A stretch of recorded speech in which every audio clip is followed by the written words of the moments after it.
Сәлем достар, бүгін мен сіздерге үй жағдайында баланы дамытуға арналған ойын түрлерін үйде бар құрал жабдықтармен қалай дайындауға болатындығын көрсетемін. Бұл жерде екі ойын түріне арналған құрал жабдықтар тұр. Тек қана екі ойын түріміз, оны әртүрлі етіп істеуге де болады. Ең бірінші біздерге бұл картон, одан кейін агушаның қақпақтары міндетті түрде алуса қажет болады бұрап жабу үшін, және түрлі түсті қағаздар, қайшы, карандаш, қалам және осындай жатыр қағаз алдым. Оның орнына картонды пайдалансаңыз болады. Одан кейін осындай салфеткадан қалған картонды алдым, оны осындай бөліктерге бөліп қиып алдым, және түрлі түсті полиметия пластилиндер. Бұның орнына осындай қағаздар жапсырса да болады. Астына жасалу барысын көрсетемін, және соңында қалай ойнатуға болады, соны да түсіндіріп өтетін боламын. Алдымен біздер түрлі түсті қағазға қақпақтардың түсімен бірдей болатындай түстерді таңдап, машинаның суретін салып қиып алатын боламыз.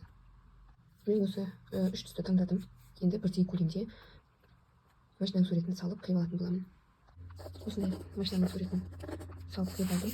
Енді осыны қалған екі түске бастырып алатын боламын.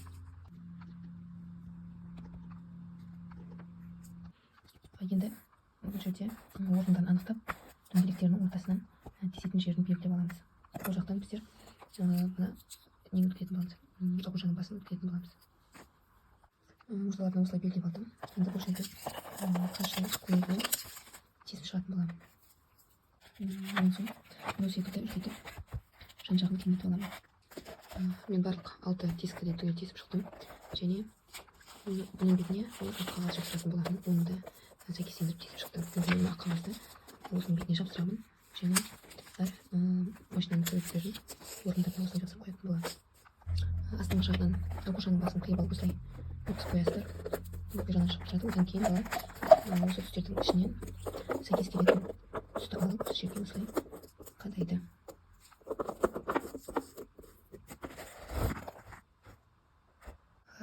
Мен қағазбен, алдыңғы дөңгелекті қағазбен қаптап алдым, себебі бұл жылтырап көзге шағылып тұрды. Енді мынау қиып алған дөңгелектерді осы жерлерге жапсырамын. Мен әзірге тек қана 3 түстен жасаймын, және бұның ішіне мен осындай сары, қызыл, көк және жасылды қосуым мүмкін. Төртінші көп. Әзірге 3 түс деп ойлап отырмын.